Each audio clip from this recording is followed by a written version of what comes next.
Hello, तो आज की कहानी में हम देखते हैं हवाई जहाज में फंसे लोगों को बचाने के लिए एक आदमी ने अपनी पूरी जिंदगी दांव पर लगा दी। वो कॉकपिट में घुसकर प्लेन का कंट्रोल वापस लेना चाहता था। अगले ही पल कॉकपिट से भयानक लड़ाई की आवाजें आने लगी। सारे यात्री डरकर सहम गए थे। किसी को कुछ समझ नहीं आ रहा था कि अंदर क्या हो रहा है, लेकिन जैक के चेहरे पर अजीब सी मुस्कान थी। जब उसने देखा कि माइक ने प्लेन का कंट्रोल ले लिया है तो उसने भी राहत की सांस ली। थोड़ी देर में प्लेन में ऑक्सीजन कम होने लगी। सारे लोग बेहोश हो गए। जैक अपना रेस्पिरेटर लेकर कॉकपिट की तरफ गया। वो सोच रहा था कि माइक और वो मिलकर प्लेन को सुरक्षित उतार लेंगे। तभी कॉकपिट से माइक ने कहा। ये सुनकर जैक हैरान रह गया। तब उसे समझ आया कि प्लेन को गायब करने वाला कोई और नहीं बल्कि कॉकपिट में बैठा माइक ही था। जैक ने कभी सोचा भी नहीं था कि वो इस भयानक हादसे में माइक का साथ देगा।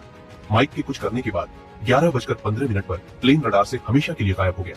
जब जैक को होश आया तो वो एक सुनसान बीच पर था। जैसे तैसे वो खड़ा हुआ और देखा कि प्लेन पूरी तरह से टूट चुका था। उसे यकीन नहीं हो रहा था कि इस प्लेन क्रैश में वो अकेला जिंदा बचा है। उसने जमीन पर पड़ा एक रेडियो उठाया। उसमें से लापता फ्लाइट की खबर आने लगी। खबर में बताया गया कि बचाव दल को 1 महीने बाद एक छोटे से टापू पर प्लेन का मलबा मिला। अजीब बात यह थी कि फ्लाइट 1015 के सारे यात्री बचा लिए गए थे, सिवाय एक आदमी के जिसका नाम जैक था। जब जैक ये सब सोच ही रहा था तभी उसकी नजर एक छोटे लड़के पर पड़ी। वो लड़का बिना कुछ बोले बस उसे घूर रहा था। इससे पहले कि जैक कुछ समझ पाता, सारे यात्री गुस्से में उसकी तरफ आने लगे। तब तक जैक को लग रहा था कि वो उन सबका हीरो है।